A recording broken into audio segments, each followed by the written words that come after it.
So as we have, of course, been discussing, there's a big battle on for the future of the Democratic Party and also to understand how they just took such a shellacking. We're lucky to be joined this morning by Maurice Mitchell, who is the National Director for the Working Families Party, who has many thoughts on all of these topics. Great to see you, Maurice. It's good to be here. Yeah, good to see you. Of course. So just your top line thoughts.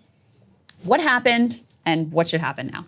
Well, I want to caution everybody, there's literally votes still being counted in certain places, not to sort of just jump into the hot takes. What we're doing is we're attempting to be reflective and humble.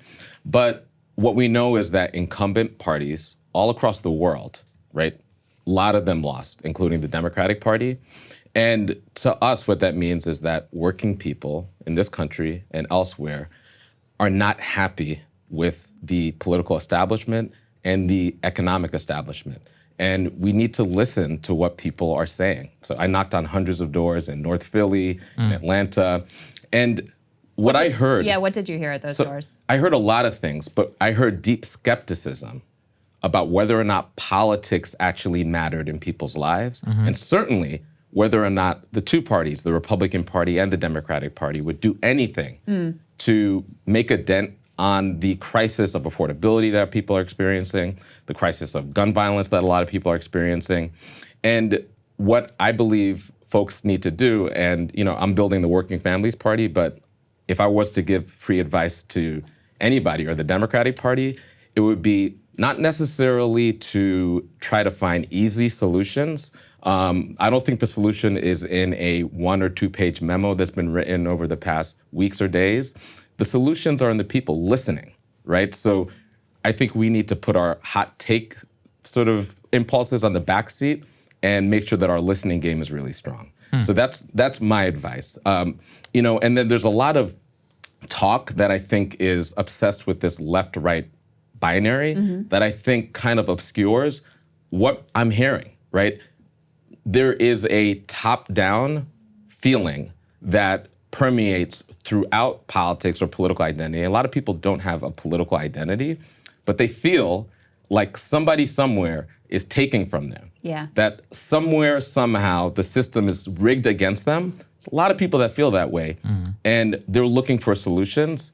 I think that there are some people that voted for Donald Trump for all the horrible reasons that people might think they would vote for Donald Trump. But there's some people that just wanted change, and he was able to articulate that he might be a anti-institutional figure.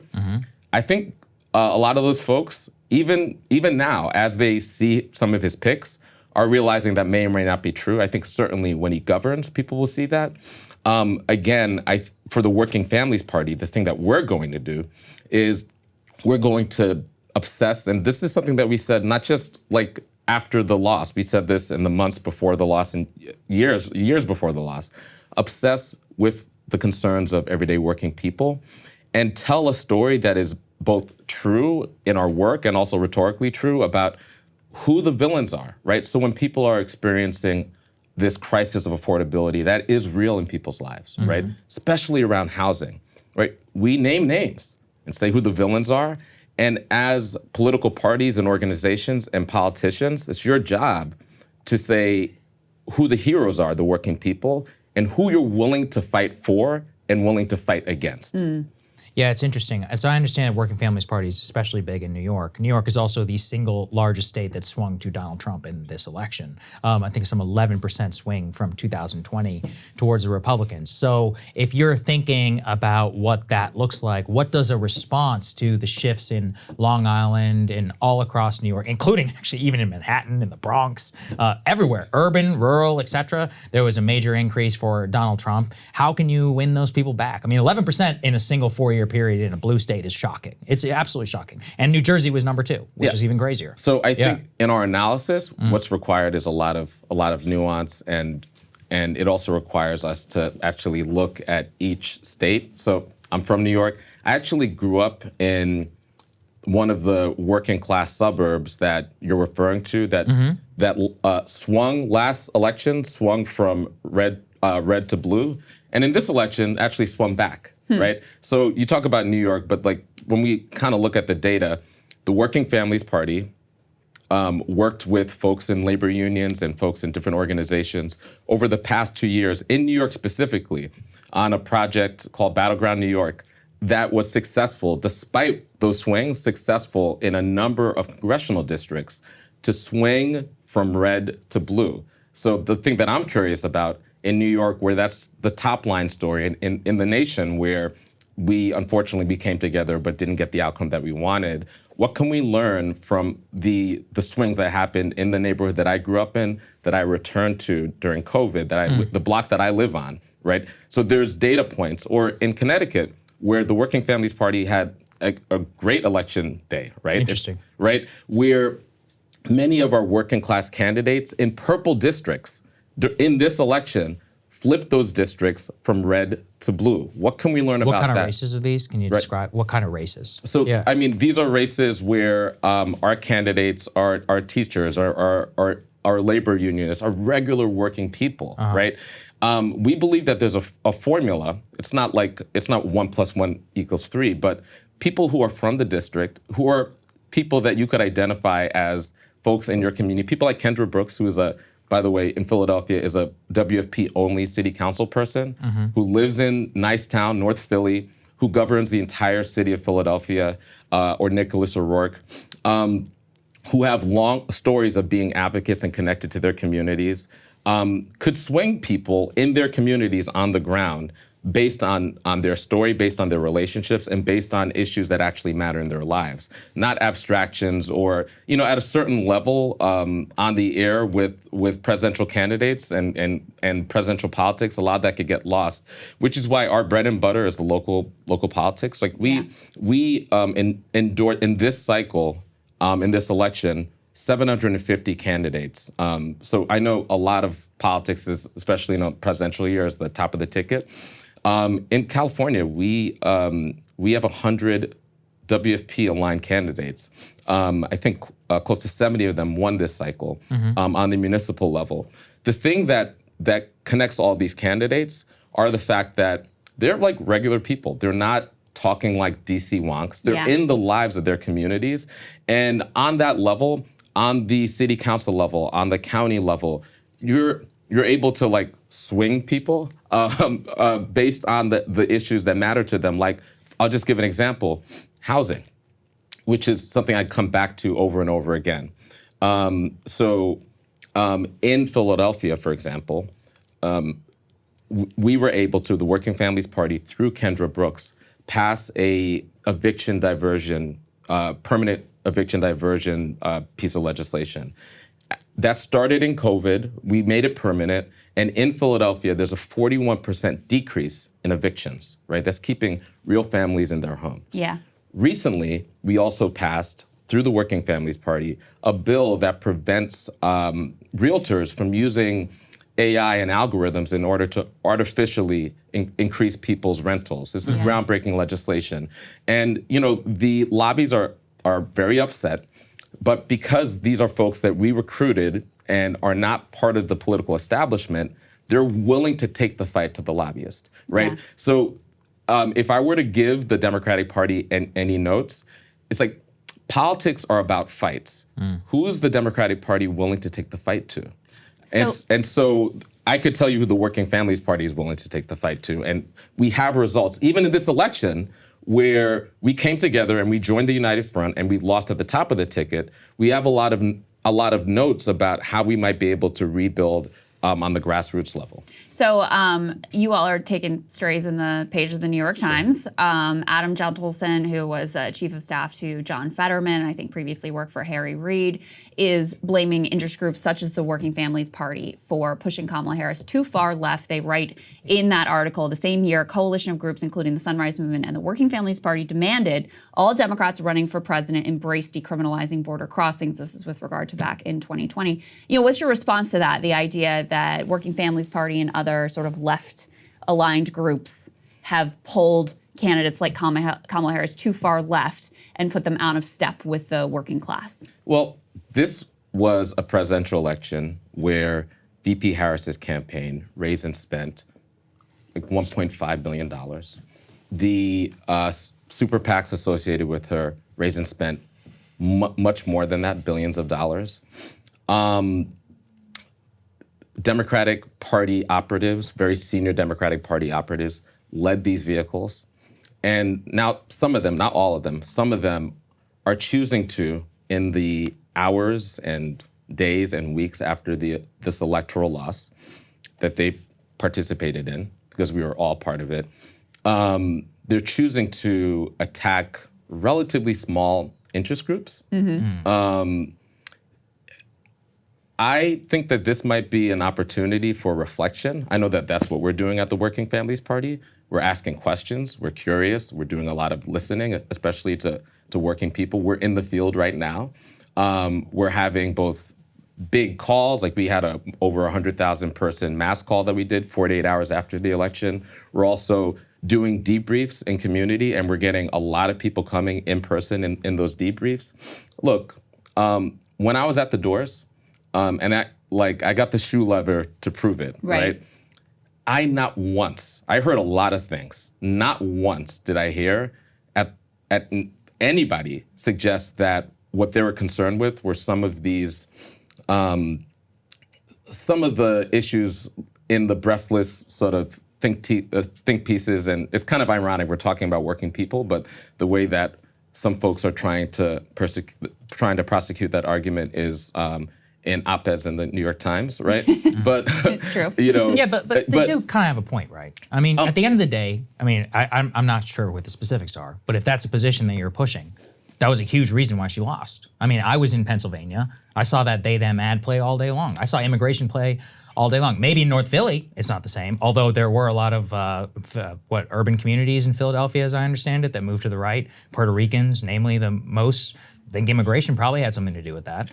So, I mean, I don't think Adam is 100% wrong. So I think your point is correct. That these super PACs and all these people are full to blame. But, you know, if you're pushing candidates to embrace these positions, that's a problem. I would never say anybody that is attempting to figure out the wreckage of this election is 100% wrong, and that there aren't many factors that might lead to it. And I would never argue that a particular ad or a particular ad wouldn't be effective or not. But I think in some ways that the level of analysis is too low, right? Again, like I mentioned at the top of this conversation, this is a moment where incumbent parties around the world are being rejected by but immigration's a big part of that story too. Don't you think so? A lot of factors are a big part. You mentioned New York. Yeah. I think you can't talk about New York without talking about the fact that Eric Adams basically ran and governed every single day based on the premise that New York was a hellhole and that immigrants were somehow in a very binary way taking dollar for dollar from everyday people in New York. Well, and I think but he Maurice, spent a lot of state resources on that illegal point. immigrants. To that point, Kamala Harris and the Democratic Party, they basically adopted the Republican frame on immigration. She ran, how many times did she talk about prosecuting transnational gangs, blah, blah, blah. Now, you could say, oh, there was an overhang from 2020, blah, blah, blah. But that overhang must have been much more present in 2020 when Joe Biden was able to win. So while I think that I've been a critic of like wokeness in the Democratic Party and like the word policing and the academic language and whatever, and I think that's fine. But it's very convenient for the people who ran the multi-billion-dollar super PACs to be like, it wasn't our fault, it was their fault, we had nothing to do with it. Yeah. When she ran the platonic ideal of the centrist Liz Cheney, like anti-immigrant campaign that they would want her to run, it's just very convenient to then be like, no, because of something she said on a questionnaire back in 2020, that's the real reason she lost. That's my point. For better or worse, she ran the campaign that she wanted to run as a consensus-based sort of big tent Democrat that campaigned with Liz Cheney. But I want to also be clear, the class de-alignment that's been taking place, like working people leaving the Democratic Party, not all of them one for one going to Donald Trump, many of them dropping out. That's many of the people that I talk to every day, just dropping out of politics. Yeah. That's been taking place for a long time. Kamala Harris didn't create that phenomenon. Her campaign certainly didn't solve it. I don't think any one campaign could solve it. But here we are, and we need to be we need to be reflective, but I think a lot of these backwards-looking takes will have people fight the last battle instead of the future battle. Maurice, let me ask you specifically about one of the big battles that is going on right now for the direction the Democratic Party takes is about who is going to be DNC chair. Sure. Kind of sort of this, important proxy fight over whether there's going to be, hey, maybe we need to deliver for working families in the way that a Bernie Sanders imagined, or whether there's going to be more capitulation to the right and more, shifts to the right going forward. One of the candidates who has been floated is Rahm Emanuel, who was originally Clinton aide, obviously present, leading up to and during the Obama administration, actually pushed Obama not to do healthcare because he thought it would be, too upsetting to the powers that be. David Axelrod was promoting him as potential DNC chair. Let's go ahead and take a listen to that. Here's what I would do if they said, well, what should we do? Who should lead the party? I would take Ambassador Rahm Emanuel, and I would bring him back from Japan, and I would appoint him chairman of the Democratic National Committee because he is the most skillful political kind of infighter in the Democratic Party. He's been a member of Congress. He's been White House Chief of Staff. He's been the mayor of Chicago. Now he's been ambassador to Japan. And he ran in 2005 and 6 the campaign to take back the House when Democrats were trying to take back the House of Representatives. He knows how to do this, and he would be a presence in the media and so on, fearless about taking on Trump.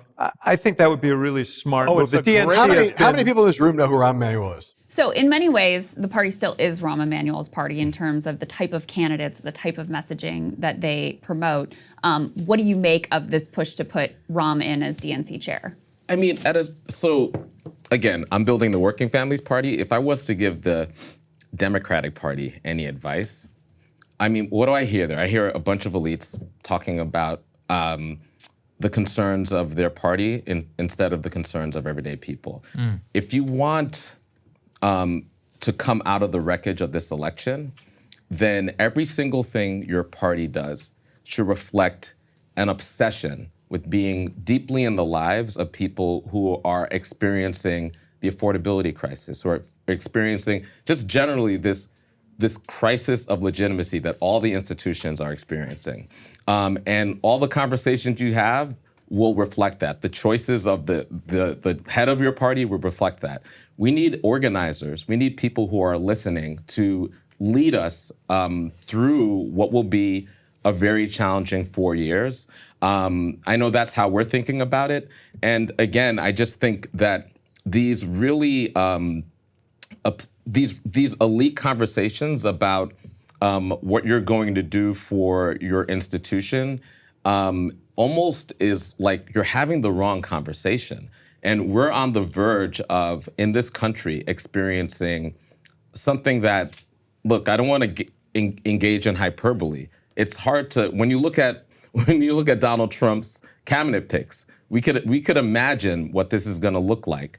We need fighting organizations that are willing to take the fight aggressively to Donald Trump and MAGA and be in the lives of everyday working people. And so if the conversation isn't about that, if it's about some, political insider who, I talk to people in Chicago who look at the results of what happened in Chicago and how he left that position. Be curious about what his role was in all those positions that were named. And also be more curious about what folks, like, I live on a block, right? Like, just a little bio, right? I'm not a pundit, right? I grew up as a working class person. The reason why I'm here is because both of my parents got opportunities in unions. My dad was in sanitation at a school district, and eventually he was an electrician and got a union job. My mom was a union nurse, and I lived on a block that was multiracial, a lot of